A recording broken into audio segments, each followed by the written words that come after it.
Айман мен Ержанның үйленгеніне 2 жыл болды. Екеуі де жас, махаббаты оттай жанған, бірақ өмірлері қиындыққа толы. Шағын қалада ескі үйде Ержанның ата-анасымен бірге тұрады. Үй үлкен, бірақ қабырғалары жұқа, әр сыбыр, әр қозғалыс естіледі. Түнде жақындасу мүмкін емес. Қайын атасы түнгі намазға тұрады, қайын енесі ұйқысы жеңіл. Бір рет қана тырысып көрген. Айманның аузына шыққан кішкентай ғана дыбысты қайын. Содан бері екеуі ұялап қол ұстасып қана жатады. Айман күндіз үй шаруасымен айналысады, кешке күйеуін күтеді. Ержан құрылыста жұмыс істейді, шаршап келеді, бірақ көзі Айманға түскенде құмарлық оянады. Олар сыбырлап сөйлеседі. Бір күні жеке пәтер аламыз, шыдашы, жаным. Бірақ шыдам шынайы махаббаттың алдында әлсіз. Кейде ас үйде жалғыз қалғанда Ержан Айманның белінен құшақтап, мойнына сүйеді. Айман ұялып кетеді, күледі, тыныш, бізді көріп қояр. Күндердің бірінде жаздың ыстық күні болды. Үйдегілер түсте ұйықтап жатыр. Айнұр душқа түсуге кіріп кетті. Суық су денесін сергітті. Ол көзін жұмып, судың ағынын сезініп тұрғанда есіктің ашылып жабылғанын естіді. Жүрегі дүрсілдеді. Пердені аздап ысырса, Ержан тұр.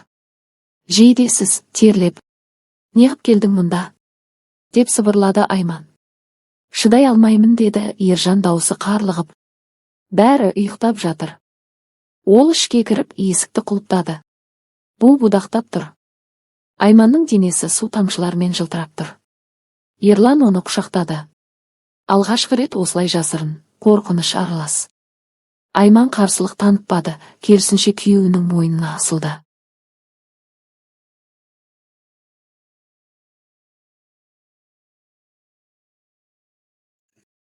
Бірақ қорқыныш басым болды. Бірнеше минуттан соң екеуі үндемей шығып кетті. Ол күннен бастап ванна бөлмесі олардың жалғыз жеке орнына айналды. Уақыт өте келе жасырын кездесулер жиіледі. Кешкі астан соң Айман душқа түсемін деп кіреді. Біраздан соң Ержан да кіріп кетеді. Су шуы барлық дыбысты басып тұрады. Бұл оларды жасырады. Ерлан Айманның денесін сипап, мойнын, иығын сүйеді. Айманның қолы күйеуінің арқасынан төмен сырғиды. Олар перденің арғы жағында тұрып, бір-бірін құмарта құшақтайды. Бірақ толық жақындасуға бата алмайды, уақыт аз, қорқыныш көп. Айман іштей күйеді, неге біздің махаббатымыз осылай жасырын болуы керек? Ержан да солай ойлайды, бірақ ештеңе істей алмайды. Олардың арасындағы құмарлық күшейе түседі. Кейде түнде Ержан Айманның құлағына сыбырлайды, ертең кешке ұзағырақ болайық. Бір күні кеш батқан соң үйдегілер теледидар көріп отыр. Айман душқа кіреді. Су ағып, бұл көтеріледі. Ержан біраз күтіп, содан соң ішке кіреді. Бұл жолы екеуі де батылдау. Ержан жейдесін, шалбарын шешіп тастайды. Айманның денесі ыстық дайын болып тұр. Ол пердені толық сырады. Айманның аузынан шыққан дыбыстар су гөлінің астында ғана естілді, екеуінің демі үзілді. Бірақ толық бірге болуға уақыт жетпеді, сыртынан қайын енесінің даусы естілді. Екеуі үрейленіп тез киініп шықты. Айманның беті қызарып, сабын іздедім деп өтірік айтты. Сөйтіп енесі ас үйге кіріп кеткенде, Ержан ұрланып жатын бөлмеге білдірмей кіріп жата қалды. Күндер өтіп құмарлық шыдамсыздыққа айналды. Ержан жұмыстан ерте келіп Айманға сыбырлайды, бүгін міндетті түрде. Айман күндізгі шаруаны тез бітіріп, кешкісін душқа кіреді. Бұл жолы үйдегілер ерте ұйықтаған. Теледидар өшіп, үй тыныш. Ержан кіргенде Айман оны күтіп тұр екен. Перде ашық. Екеуі бір-бірін құшақтады. Ержан Айманның тауларын қытықтады, сөйтіп олар көптен күткен сезімге беріліп тыныштық тапқан күйі жабысып тұрды. Олардың құмарлығы шарықтады. Су әлі ағып тұр, бұл барлық дыбысты жасырып тұр. Айманның сүйріктей саусақтары арқасын сипап өтті. Олардың қозғалысы ырғақты, жылдам. Айманның іші тартылып, толқыны келді. Ол Ержанның иығына сипап, дыбыс шығармауға тырысты. Ержан да шыдай алмай ішке босады. Ыстық су денелерін жуып жатыр. Біраз уақыт ешкім сөйлеген жоқ. Тек жүрек соғысы естілді. Содан соң екеуі тез жуынып киінді. Ержан алдымен бірінші шықты, дәлізді тексерді, ешкім жоқ. Айман біраздан соң шықты, шашын сүлгімен орап. Олар бөлмелеріне кіріп төсекке жатты. Бірақ ұйқы келмеді. Айман Ержанның құшағында жатып, бұл қашанға дейін жалғасады? Жеке үйіміз болмай ма, қашанғы жасырынып жатамыз, сенің анаң қашанға бізді аңдып жүреді, мен шаршадым.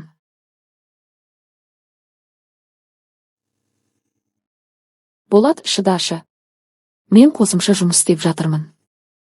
Айлық жалақы өсіп келеді, жақын арада пәтердің басына ақша құямыз, кейінгісін асықпай төлей береміз, деді Ержан оның маңдайынан сүйіп. Таңертең қайын енесі күдікті бірдеңе байқаған сияқты. Түнде су неге ұзақ ақты, түсініксіз дауыстар шығып жатты деп сұрады. Айман шашымды терең жудым деп күлімсіреді. Ержан басын төмен салбыратып үндемей шай ішті. Бірақ екеуі біледі, бұл жасырын кездесулер әлі жалғасады. Өйткені махаббат пен құмарлық ұяттан, қорқыныштан күшті. Олар осы сәттердің арқасында шыдайды, армандайды, күреседі. Бір күні шынымен жеке үйлері болады. Ал әзірге душ астындағы болы құшақтар, жүректің лүпілдеген соғысы өмірлерін шынайы әрі толық етеді. Ол оқиғадан кейін бірнеше ай өтті. Айман мен Ержанның өмірі бұрынғыдай жалғаса берді. Күндіз әдеттегі үй шаруасы, жұмыс және түнде үнсіз төсек, ал кешкісін душ астындағы жасырын кездесулер. Бірақ бір нәрсе өзгерді, екеуі бұрынғыдан да жақын бола түсті. Жасырын кездесулер олардың арасындағы байланысты күшейтіп, бір-біріне деген сағынышты үлкен етті. Ержан қосымша жұмыс істей бастады, кешкісін құрылысқа қосымша ауысымға шығатын болды. Ақша жинау керек еді. Айманда қолынан келгенше көмектесетін. Көршілерге тігін тігіп, кейде базарға шығып қолдан істеген заттарын сататын. Жеке үйіміз болса екен деген арман екеуінің де көзінде тұрақты жанатын. Бірақ қайын енесі баласын қызғанды ма, әлде жастық шағы есіне түскені ме, жастарды бақылауды тоқтатпады.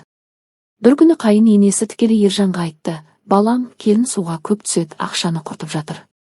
Есеп шотты қарасам, су көп кетіпті соңғы айларда. Ерлан күліп, жаз ыстық қой, жиі жуынады деп құтылды. Бірақ екеуі түнде сөйлесіп шешім қабылдады. Аз уақытқа осы кездесулерді тоқтата тұру керек. Құмарлық қиын болды. 2 апта бойы екеуі бірде көлікте, артқы орындықты жатқызып, бірде саунаға барып, бірде қонақ үйде сағынышын басып жүрді. Айманның іші мазасыз, Ержанның көзі оттай жанатын. Бірақ шыдады. Содан кейін күз келді. Ерланның жинаған ақшасы жеткілікті болмаса да, қаланың шетінен кішкентай ескі үйдің басына ақша төлеп, несие рәсімдеді. Ата-анасы алғашында қарсы болды. Не қыласыңдар, үйде орын жетеді ғой. Балалар туылған соң ақшаларың жетпейтін болады. Бірақ Ержан қатты айтты: бізге жеке өмір керек. Сіздерді құрметтейміз, бірақ өз отбасымызды құруымыз керек. Айман жүкті болып қалғанын сол кезде айтты. 3 айлық. Бәрі қуанды, қайын енесі тіпті көзіне жас алды. Енді қайтейін, кетсеңдер кетіңдер, деді ақыры. Көші-қон күні жаңбыр жауып тұрды. Кішкентай жүк көлігіне заттарын тиеп, екеуі жаңа үйге аттанды. Үй ескі, жөндеу керек, бірақ есіктері құлыпталады, қабырғалары қалың, ванна бөлмесі тек өздерінікі. Алғашқы түні екеуі әбден қанғанша істеп, таң атқанша бір-бірінікін сезініп, жалаңаш, өздерін еркін сезінді. Ержан Айманды құшақтап: енді ешкімнен ұялмаймыз, деді. Айман күліп, оның ерінен сүйді. Бірақ душ астындағы сол кездесулерімізді ұмытпаймын. Олар бізді осыған жеткізді ғой. Олар бөлек кетті, иә. Бірақ ата-енесімен ара қатынасы жақсы қалды, апта сайын барып тұрады, баласы туған соң апта сайын жақындасты. Ал өздеріне келсек, енді түнде ешқандай шу шықса да